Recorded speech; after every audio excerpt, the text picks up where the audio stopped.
Olá, sejam todos bem-vindos, bem-vindas a mais um episódio do podcast Café com Fia. Eu sou Andrés Costa e hoje eu trago dois convidados para falarmos sobre fundos de infraestrutura.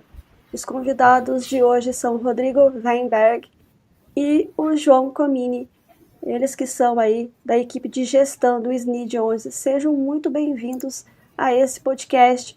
Gostaria então que vocês se apresentassem e aí sim vamos falar sobre esse fundo de infraestrutura. Sejam bem-vindos. Olá, bom dia André, bom dia pessoal que nos acompanha. Eu faço parte aí da Suno há quase 7 anos. Eu comecei trabalhando na parte de research de ações, onde eu fiquei 5 anos mais ou menos. Há 2 anos eu me juntei ao time da Suno Asset e pouco mais de um ano eu comecei a trabalhar aqui nos mandatos de FINFRA, que no caso da Suno é o SNID 11, o nosso FINFRA listado. E o João, ele também trabalha comigo, se quiser se apresentar aí, João. Fala pessoal, fala André. Meu nome é João, eu tô na Suno e principalmente acho que no SNID, né? Desde o do IPO do fundo, comecei como estagiário, hoje eu sou analista, né? Tô na parte principalmente de ativos líquidos aqui, né? Que a gente faz uma gestão, a gente também acaba ajudando outros times com qualquer outro ponto, porque com o Rodrigo a gente acaba no fundo analisando muito empresas, né? Então a gente tá nesse desafio de crescer um produto nesse mercado desafiador, né, que acho que se colocou nos últimos anos, e a gente tem tido performances boas, né, acho que a gente vai conversar um pouco sobre o fundo, e acho que principalmente trabalhar aqui, né, com vocês sobre os principais pontos. Maravilha! Então vamos aí adentrar ao fundo, né? Explique rapidamente para o pessoal, né, qual que é a tese e estratégia, para aí assim a gente aprofundar a respeito, né? Acho importante fazer essa contextualização antes da gente entrar nos pormenores dele. Legal. Bom, o SNID, ele é um fundo que compra basicamente debêntures incentivadas e debêntures não incentivadas.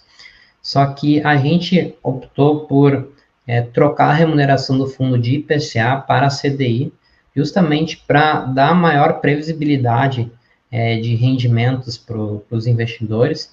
A gente acha que é um jeito menos volátil de você entregar retorno aos cotistas, então a gente faz essa troca, né, através de instrumentos derivativos.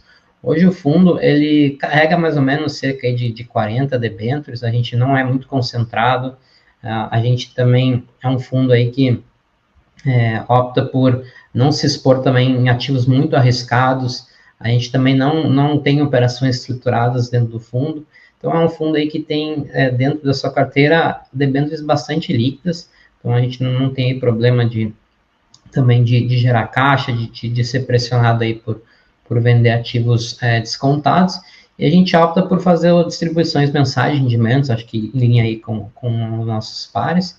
Então, acho que é um fundo aí que ele se posiciona em termos de risco, não tanto na ponta super conservadora, como a gente tem alguns outros pares, e também nem aqueles fundos muito arriscados ou fundos muito concentrados, que a gente tem aí alguns exemplos também que deram problema de inadimplência. A gente tem aí um perfil intermediário, porque ali a gente acha que é onde a gente consegue gerar valor via carrego de posições que tem um spread interessante. Então, é um fundo que ele não é um fundo de muita atividade de giro de carteira, a gente vai falar mais para frente sobre isso também, mas a gente entrega a maior parte do retorno via carrego das posições, né, e a gente vai repassando aí os fluxos que a gente recebe dos papéis para os cotistas, né. Então, acho que, em resumo, esse é o caráter aí do fundo. Se quiser complementar, comente. Só complementando, acho que aqui o Rodrigo, né? O principal ponto também que sempre é importante a gente salientar é que o SNID, por ser um FINFRA, ele acaba dando também a isenção de imposto de renda para os seus cotistas, assim como as debêntures incentivadas dão para os seus debenturistas, né? Isso é importante principalmente por uma questão do DAP. Quando a pessoa física ela vai fazer o DAP para fazer um hedge, é uma coisa muito complicada, né? Porque o DAP, muitas vezes, ele faz o hedge de volumes assim de 100 mil reais e nem sempre o cotista ele acaba investindo 100 mil reais, ele tem 100 mil reais em uma única debênture para fazer o hedge dessa debenture, ele acaba sendo tributado, porque o DAP ele é tributado como um derivativo. Então, quando você coloca isso dentro de uma casca de FINFRA, que é a casca do SNID, o cotista ele também passa a ter isenção dessa volatilidade que o DAP acaba trazendo, né, desse fluxo de caixa de volatilidade que o DAP acaba trazendo. Então, a gente fez esse produto, né, o sonho seria todos os produtos tenham uma volatilidade que condiga com o spread de crédito todo ativo, só que nem sempre é possível, né? A gente vê, por exemplo, os fundos imobiliários hoje. Os fundos imobiliários, eles não conseguem fazer o DAP com uma eficiência, porque parte desse lucro do DAP ele não é incentivado para os fundos imobiliários, o que acabaria atrapalhando ali a DRE deles. E já no SNID isso não atrapalha. Isso daí também é uma vantagem que a gente enxerga aqui. Maravilha. E falando em relação às debêntures, né, qual que é o perfil de risco hoje da carteira, né, do SNID? Legal. Bom, a maioria dos nossos papéis, eles estão num rating acima de AA, aqui, considerando o rating que é praticado aí pelas principais agências de classificação no mercado. Então, a gente tem alguns AAAs também na carteira, tem alguns ativos que também não tem rating, mas paralelamente a isso, a gente também tem um rating interno. E o nosso rating interno, ele vai determinar justamente a nossa exposição máxima àquele determinado ativo. Então, nas nossas variações, a gente vai entrar em caráteres como, em critérios como a qualidade da governança da empresa, dos seus resultados, do balanço da condição financeira da empresa, e também das eventuais garantias que tenham nessas debêntures. Então, aí com esses ingredientes todos, a gente tem um modelo proprietário que nos retorna o nosso rating interno, que isso a gente não divulga aqui para o mercado, mas a gente tem uma classificação interna e a partir dali a gente vai determinar a nossa exposição máxima. Então, obviamente, quando o fundo começou, a gente era um fundo um pouco mais concentrado, aí a gente fez a segunda emissão na metade do ano passado, e aí a gente dobrou de tamanho. Então, hoje, a nossa maior posição, ela deve estar aí na casa de uns 7%, mais ou menos, e essa é a maior posição. Então, a partir dali, a gente vai descendo, a posição média acho que está na casa aí de 13,5%, o total aí são perto aí de 40 ativos, mais de 30 emissores, então é um fundo razoavelmente diversificado, não é aquele fundo super pulverizado, a gente tem aí caras na indústria que tem 100 ativos ou perto disso, mas também não é um super concentrado aí com 5, 6, acho que a gente é razoavelmente diversificado, então eu enquadraria o fundo aí nessa categoria, um fundo de risco intermediário, utilizando aí o que a gente tem de referência nessa indústria de FINFRA listados. E em relação, né, à gestão, como que a gestão do fundo tem ajustado essa carteira para, né, que consiga aí trazer um melhor retorno para os cotistas? Como a gente busca, né, entregar o melhor retorno para o cotista? A gente sempre busca fazer uma análise de empresa. Então, a gente é uma gestora que se diferencia um pouco das outras nesse sentido. Muitas gestoras, elas analisam muito o mercado de crédito, ou seja, dado o rating, o quanto esse ativo está negociando acima ou abaixo da média dos ativos desse rating. E daí, com isso, eles conseguem fazer movimentos principalmente de curto prazo, né? Pegar um fechamento de spread ali de alguns bips, daí faz um desinvestimento e vai para a próxima tese. A gente, no SNID, a gente analisa um pouco diferente. A gente analisa principalmente a empresa. Então, a gente analisa a empresa, vê o risco dela e vê a taxa que está sendo negociada. A partir disso, a gente decide colocar em carteira ou não, e com o tempo a empresa ela vai melhorando, né, segundo as nossas análises, a gente sempre espera isso, empresas que melhoram ao longo do tempo, e com isso o spread vai fechando e o nosso cotista ele já está contratado no spread. A gente viu isso com o passar do tempo. O SNID, ele começou com a carteira dele, tinha um rating médio ponderado de A+.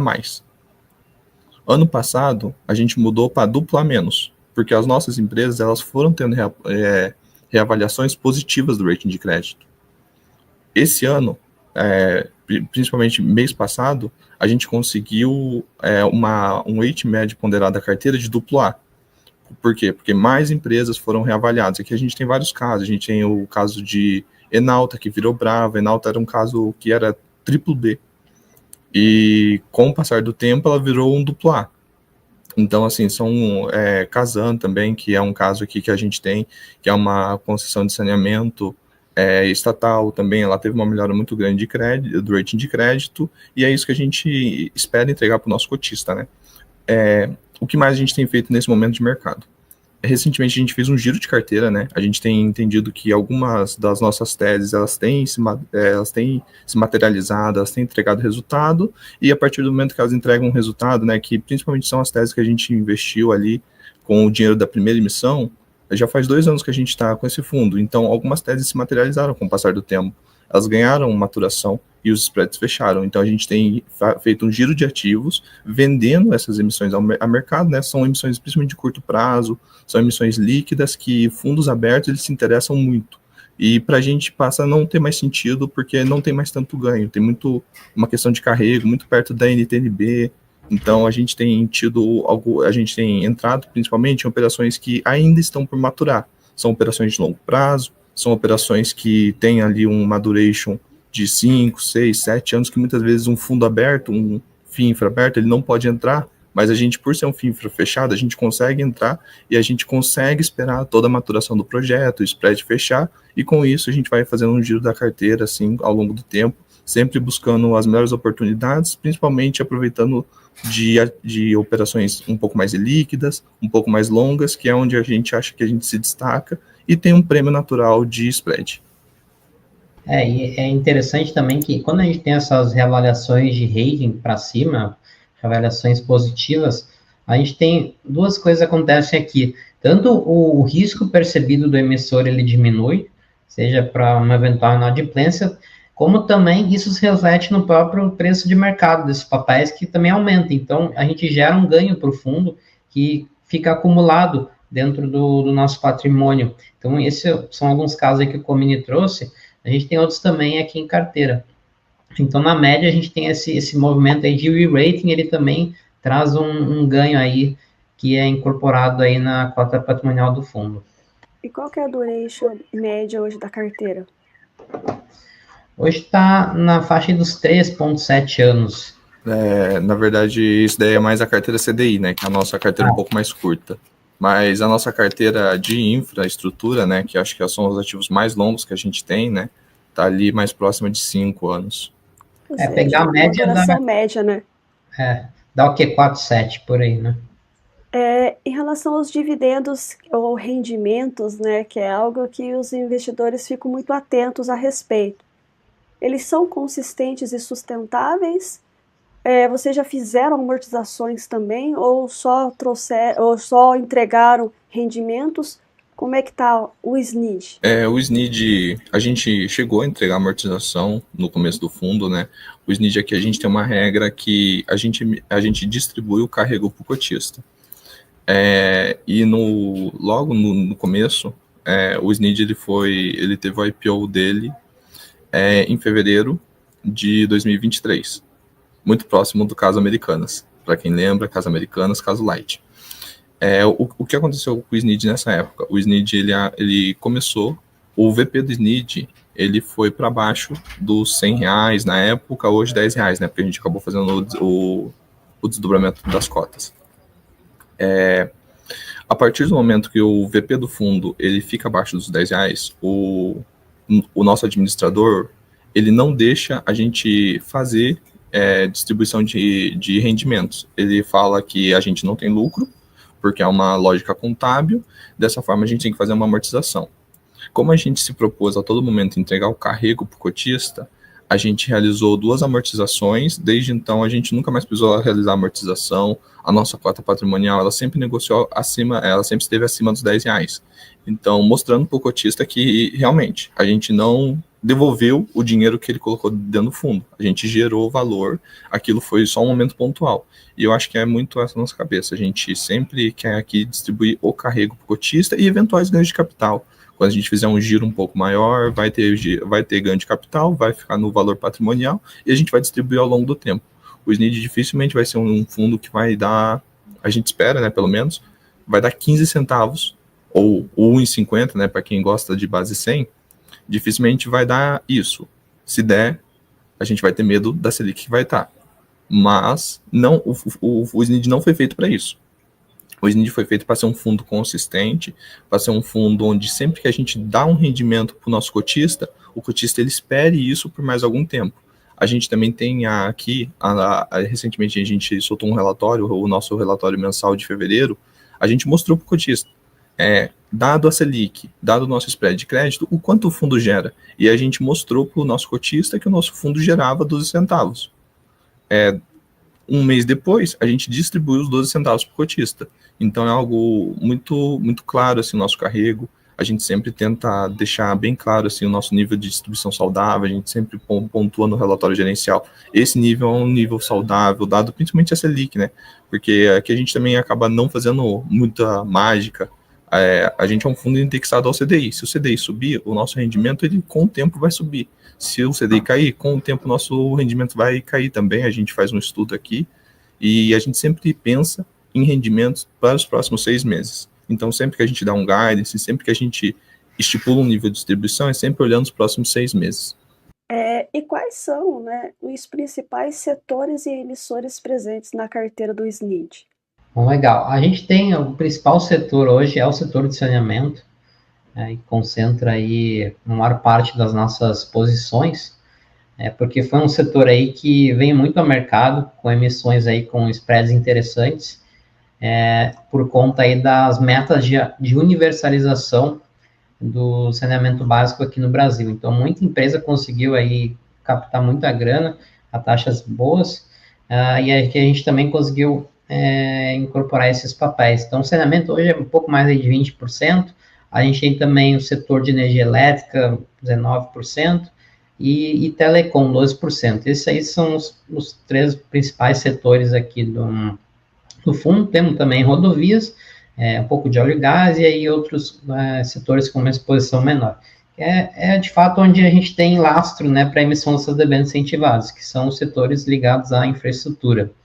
Em termos de emissor, a gente tem alguns emissores importantes aqui no portfólio. Pensando aqui um pouco em grupo controlador, a gente tem a Simpar, que é dona das empresas Movida, Vamos, da Ciclos, e então a gente tem esses papéis da Simpar, hoje é a nossa maior exposição em termos de controlador aí com 9%.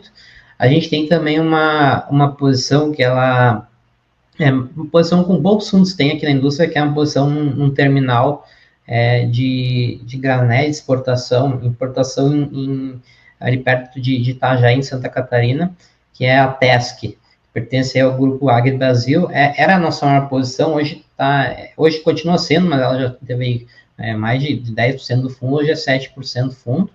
A gente tem também bastante ativo do grupo AEGEA, que é a maior empresa de saneamento privado do Brasil.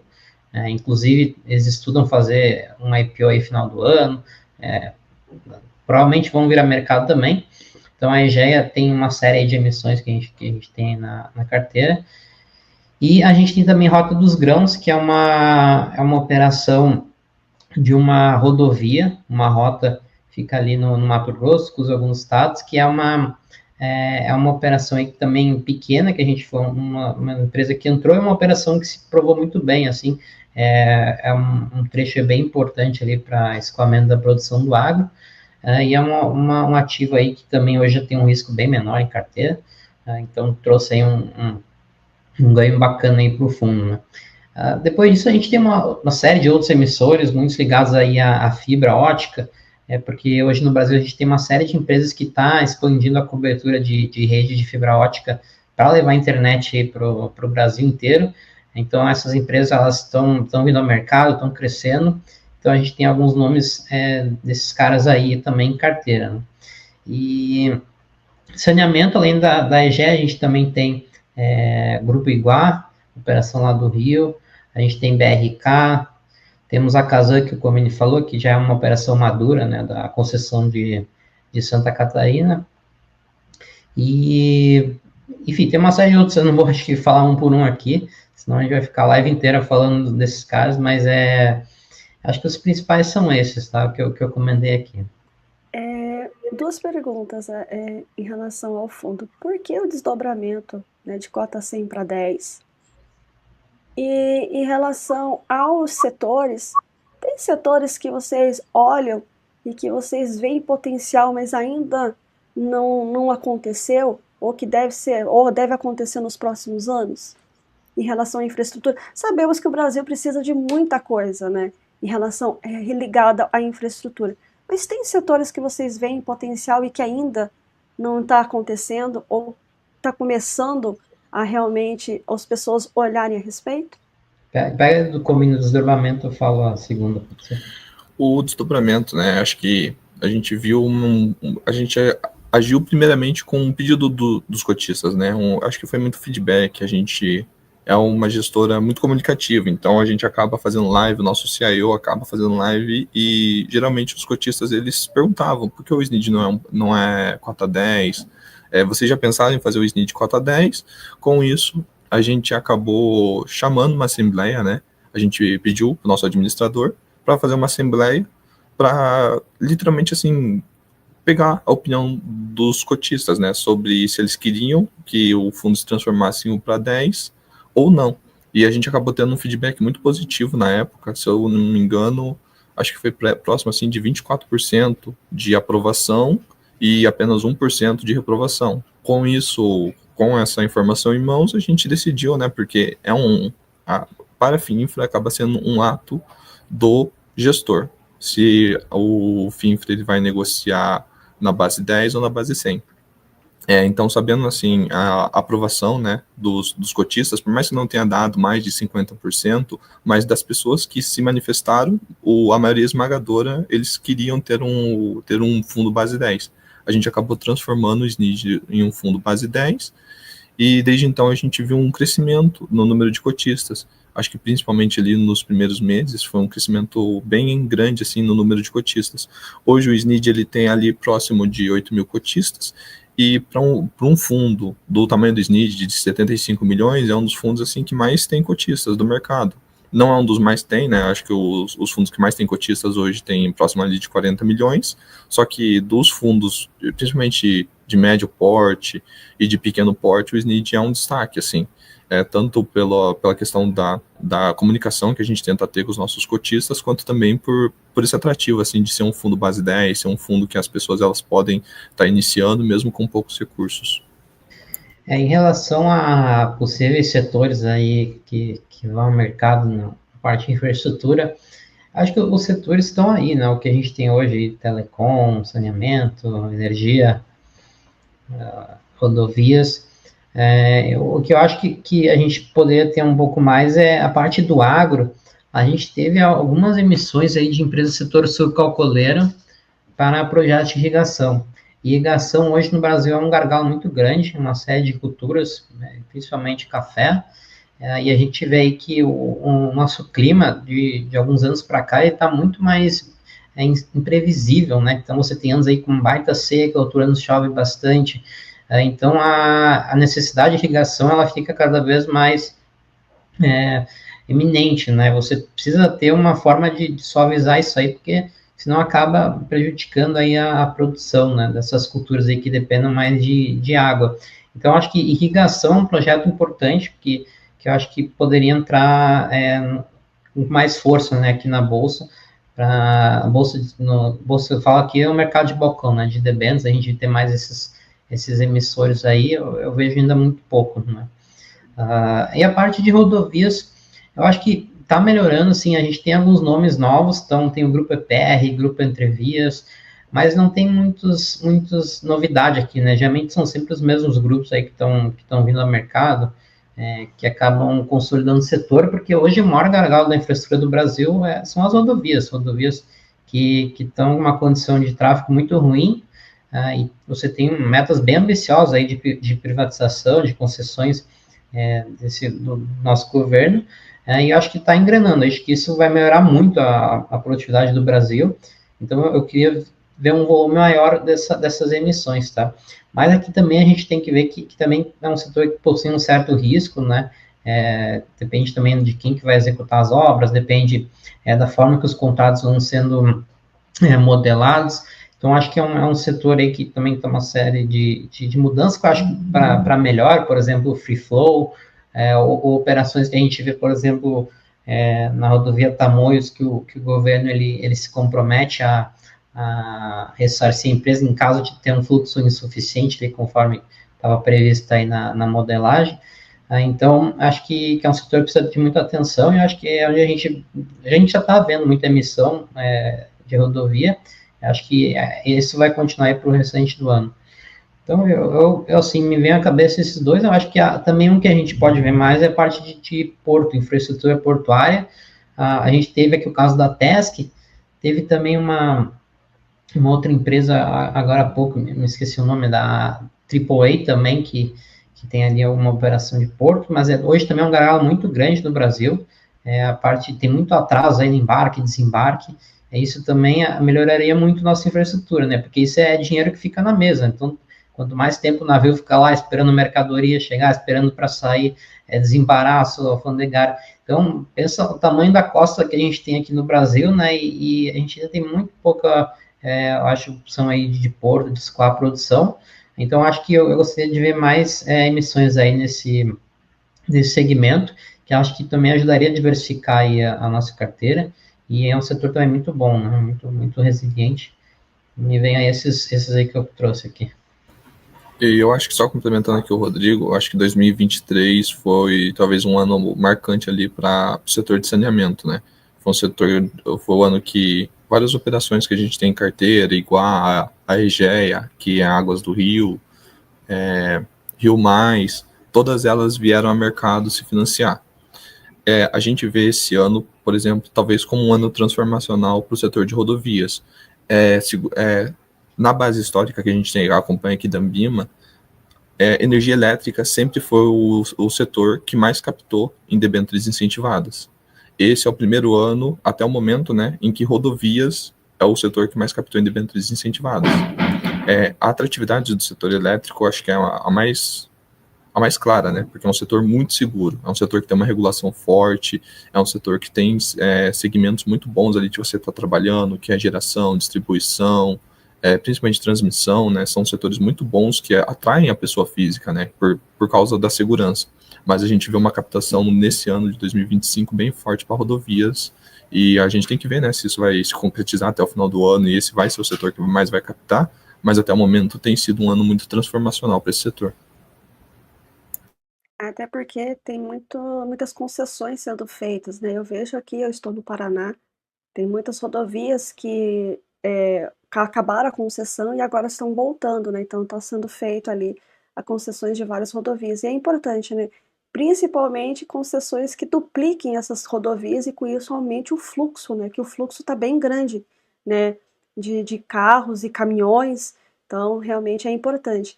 Mas eu ainda vejo dois setores que precisam de uma atenção especial e ainda não tem tanto. Primeiro, a questão de ferrovias, e você falou do agro, Rodrigo, e eu lembrei dela, porque é uma forma mais rápida, né, de você fazer esse escoamento até chegar realmente ali no porto. E energias renováveis.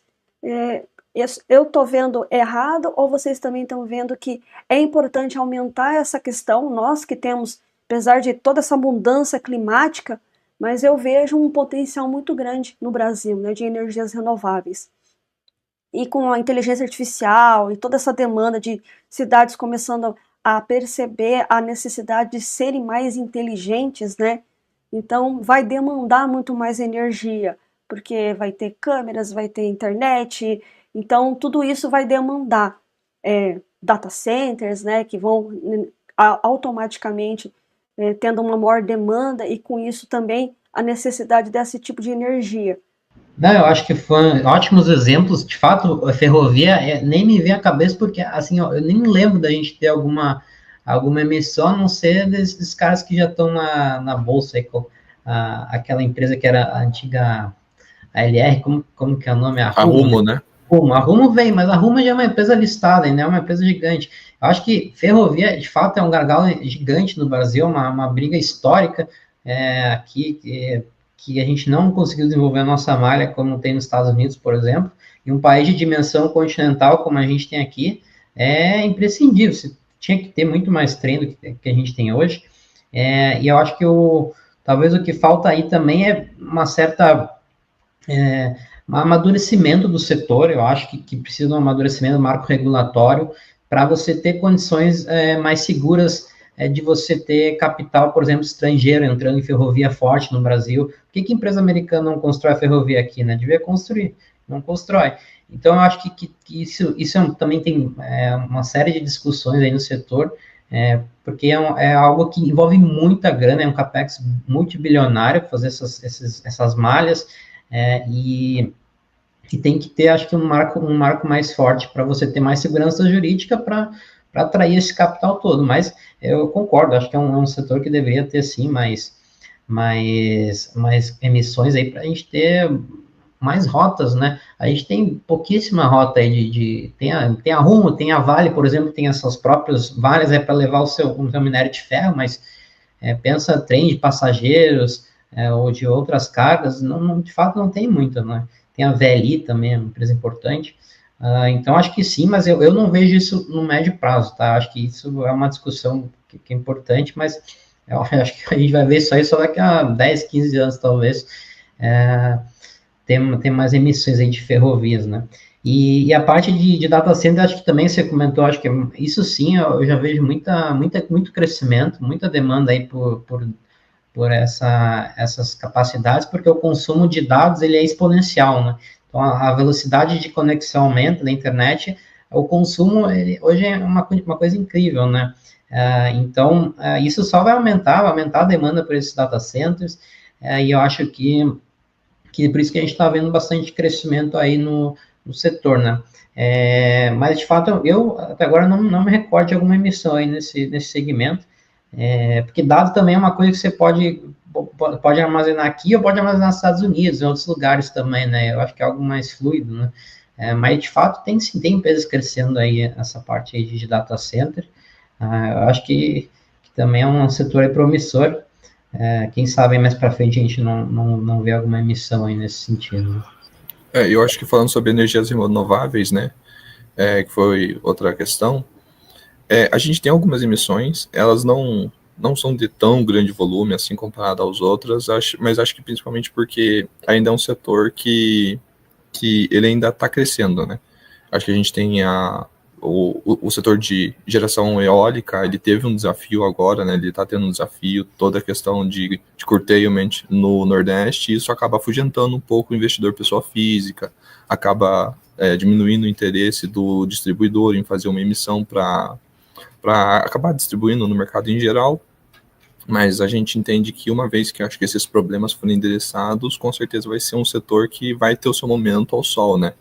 O setor de geração solar, a gente também vê algumas emissões, mas também são emissões assim um pouco menores, né?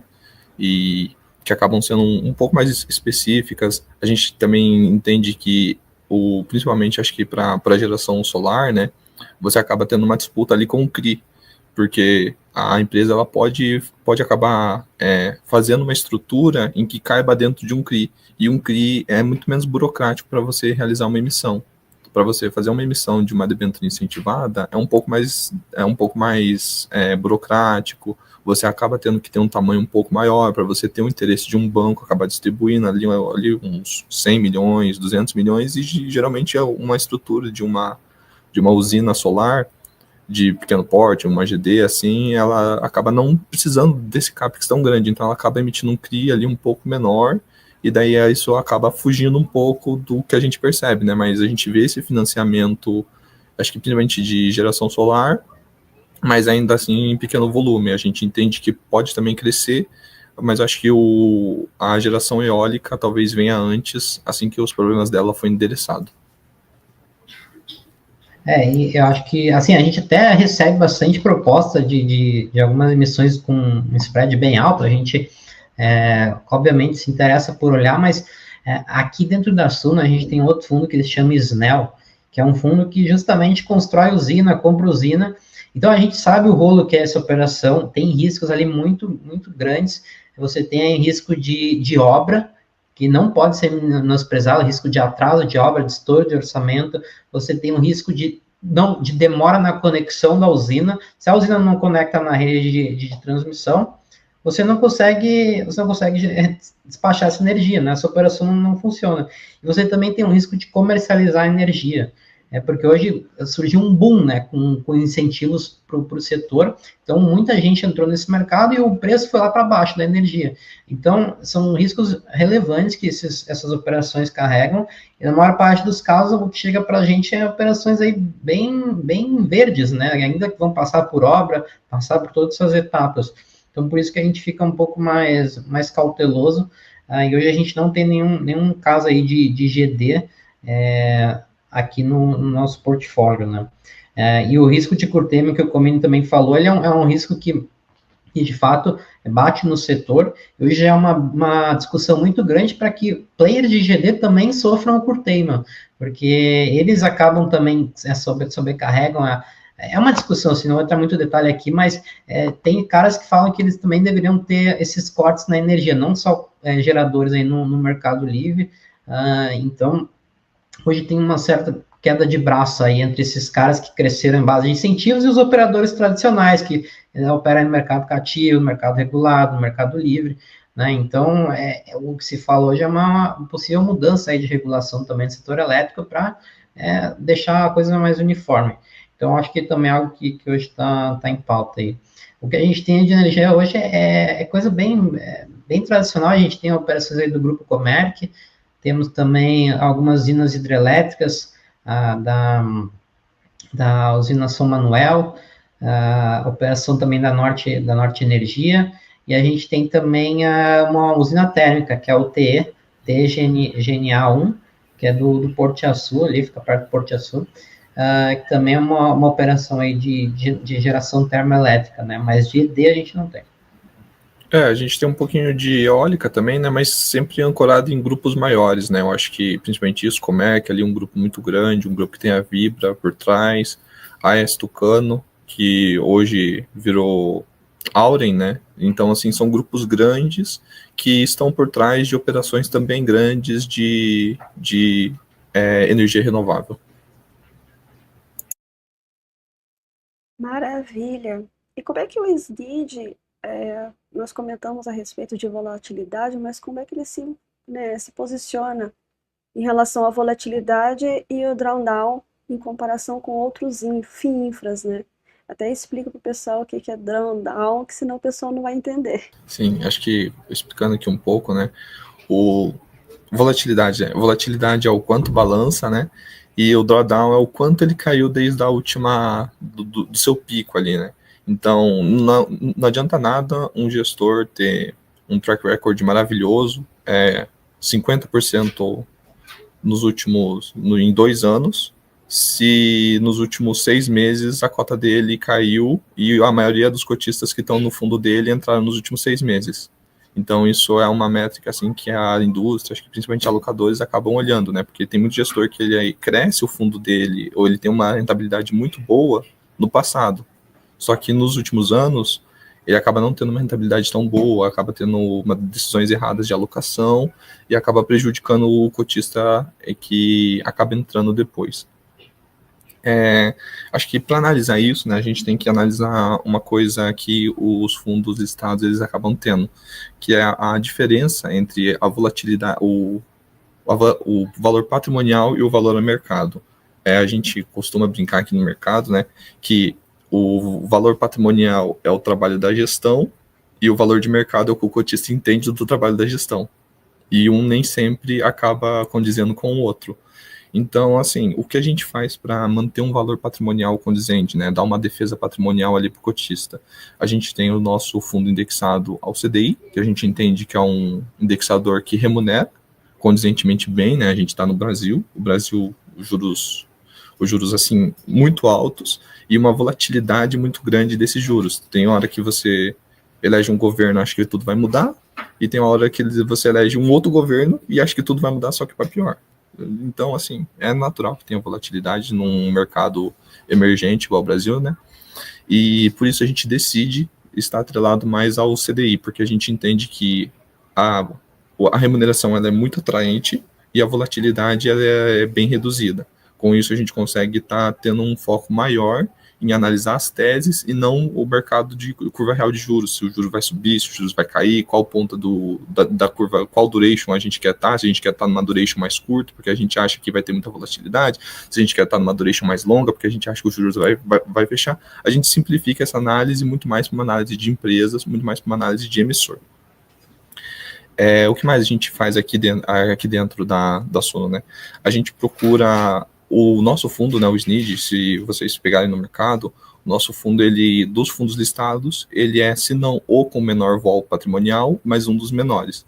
Então, a gente sempre tenta estar ajustando a vol, principalmente com cases que, em sua maioria, são high grades, mas a gente acaba tendo um outro case ali que se identifica como middle risk, mas sempre de empresas muito bem estruturadas, que estão passando ali por algum momento de curva J, e daí com isso eles vão se provando ao longo do tempo, então a gente tem mantido uma volatilidade patrimonial muito bem controlada. A volatilidade a mercado, né, que eu acho que é o que o cotista entende, o nosso trabalho aqui também é um pouco diferente nesse sentido. Nesse sentido, para controlar a volatilidade a mercado, o que a gente tenta aqui, né, a gestão, a gente tenta fazer. A gente sempre tenta se comunicar e ser muito transparente. A gente faz lives mensais, a gente tira dúvidas, a gente tenta manter um nível de distribuição estável, porque a gente sabe que o cotista ele é muito sensível à distribuição. Se o SNID distribui 1,50 mês que vem, a cota possivelmente vai subir. Só que no mês seguinte, se der algum problema, se o spread de crédito começar a abrir, o SNID tiver uma queda patrimonial, a gente vai ter que distribuir, sei lá, 5 centavos. A cota ela vai cair. Isso acaba gerando volatilidade, acaba machucando o cotista, porque o cotista ele é assim, um pouco sensível, porque ele muitas vezes ele acaba sendo sensível à distribuição de curto prazo.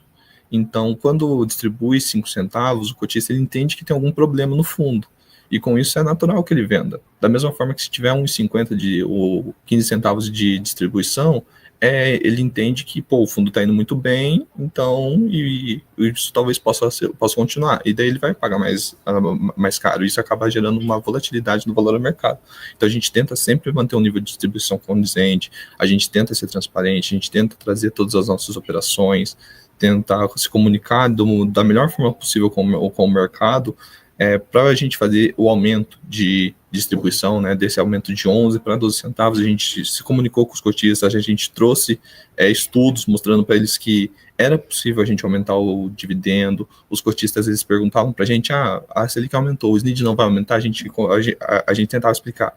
O SNID ele é atrelado ao CDI, só que a gente é um pouquinho mais lento para aumentar, porque a gente tenta entender o movimento do Copom, porque não adianta nada eu aumentar o dividendo hoje e o Copom diminuir o CDI amanhã, porque talvez eu também tenha que diminuir. Isso acaba gerando volatilidade também. Então a gente tenta entender a cabeça do Copom. A gente hoje entende que o Copom ele aumentou na última reunião, né, 50 pontos base. Na próxima reunião ele pode aumentar mais 25. Isso é uma questão, pode ter terminado o ciclo, mas a gente entende que, independente de na próxima reunião você ter mais um aumento ou não, o nível de juros ele tende a se normalizar por um tempo. Então, talvez nos próximos 6 meses, talvez nos próximos 4 meses, o nível de juros seja esse. Dado que o nível de juros muito provavelmente vai ser esse, a gente consegue trabalhar com uma distribuição pro cotista. A gente consegue começar a dar alguma visibilidade de distribuição que hoje acabou sendo os 12 centavos, né? Então, a gente entende isso como um nível saudável. E acho que se vocês quiserem ter uma noção melhor da volatilidade, no nosso relatório gerencial, a gente coloca um gráfico que é o desempenho do SNID a mercado, o desempenho patrimonial, também tem o desempenho no CDE, no IDADE, e lá vocês vão ver que a curva patrimonial do SNID, ela anda muito em linha, eu digo em paralelo, assim, com a linha do CDI. A gente rendeu mais que o CDI, porque a gente tem um spread, mas a volatilidade dela é muito baixa, é quase uma curva exponencial, né? E então isso aí comprova que o que o Comino está falando. Eu acho que o cotista ele tem que focar seus olhares na cota patrimonial, justamente porque ali é onde está o valor intrínseco da carteira. O patrimônio do cotista está representado pela cota patrimonial. E a cota mercado, ela serve como um balizador. Às vezes ela está abaixo, às vezes está em cima. Então, quando ela está muito abaixo, é uma oportunidade de você aumentar a posição no fundo. Quando está acima, você pode reduzir um pouco. Como não tem imposto de renda também, esse giro aí também, ele não custa tão caro, né? Então, a longo prazo, elas tendem a convergir para a cota patrimonial. Então, eu acho que essa é uma referência importante para o investidor, ele entender que por trás de tudo, apesar da cota negociar como um ambiente de bolsa, é um fundo de renda fixa, é um fundo que carrega debêntures e um fundo que até hoje não teve nenhuma inadimplência, a gente não teve nenhuma perda de crédito, né, recebemos direitinho aí o que os emissores prometeram para a gente, e a gente está repassando para os cotistas. Então, acho que é um gráfico importante para o investidor olhar, e claro que também essa volatilidade patrimonial do fundo, ela tende a diminuir ainda mais conforme o fundo cresce, porque a gente consegue pulverizar a carteira, e aí qualquer impacto que você tenha em um determinado emissor, que eventualmente ele gera uma inadimplência, vai bater muito pouco no patrimônio do fundo, né?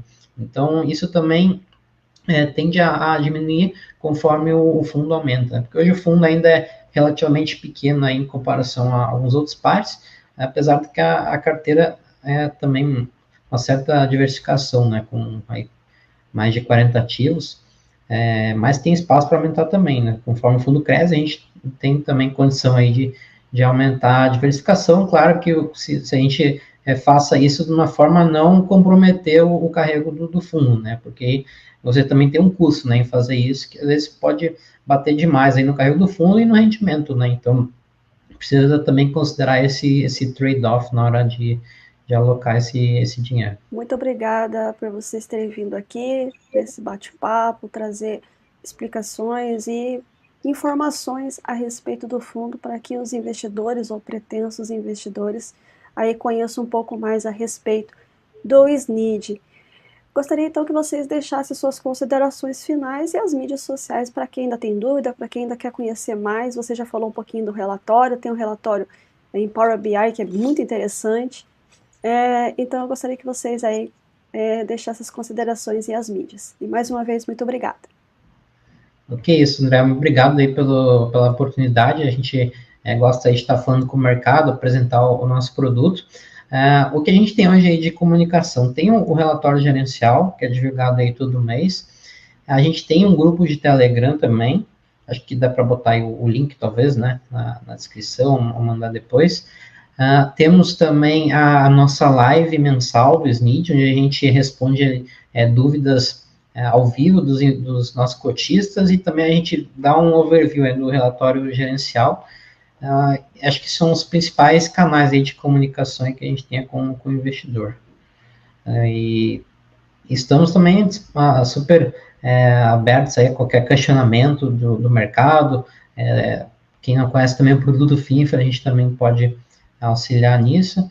E acho que aqui a gente também tem o papel de divulgar essa indústria que hoje ela ainda está caminhando, né? Ainda não amadureceu da forma que a gente gosta, mas eu acho que é uma tendência aí, porque o produto de fato é muito atrativo, você tem uma forma diversificada de investir em debêntures, totalmente isento de imposto de renda, e não correlacionado com outros riscos que tem hoje no mercado, como agro, como fundo imobiliário, ações. Você tem aqui um risco de crédito de infraestrutura. Eu acho que é uma forma também do investidor ter um novo ingrediente aí no seu portfólio.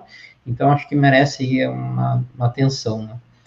Eu acho que ficando aqui do meu lado, né, acho que só salientar os canais, agradecer a todos que assistiram, agradecer o espaço que você deu aqui no canal, né, acho que é muito importante, a gente tenta se comunicar com o mercado, porque o SNID ele acaba sendo um produto pequeno, mas a visibilidade que um produto da Suno tem, a gente sabe que é grande, né, a gente sabe que pela liquidez do produto, que a gente tem uma liquidez em relação ao PL relativamente grande em comparativos com o mercado. A gente tem ali uma base de 8 mil cotistas, e a gente sempre tenta se comunicar com eles, né, da melhor forma possível.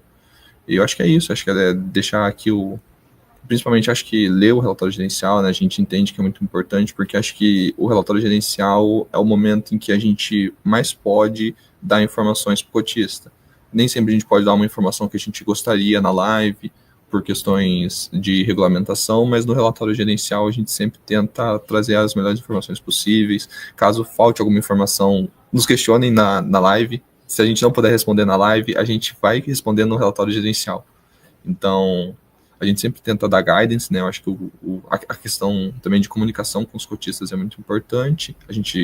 O nosso relatório gerencial ele tem o guidance de distribuição para o semestre.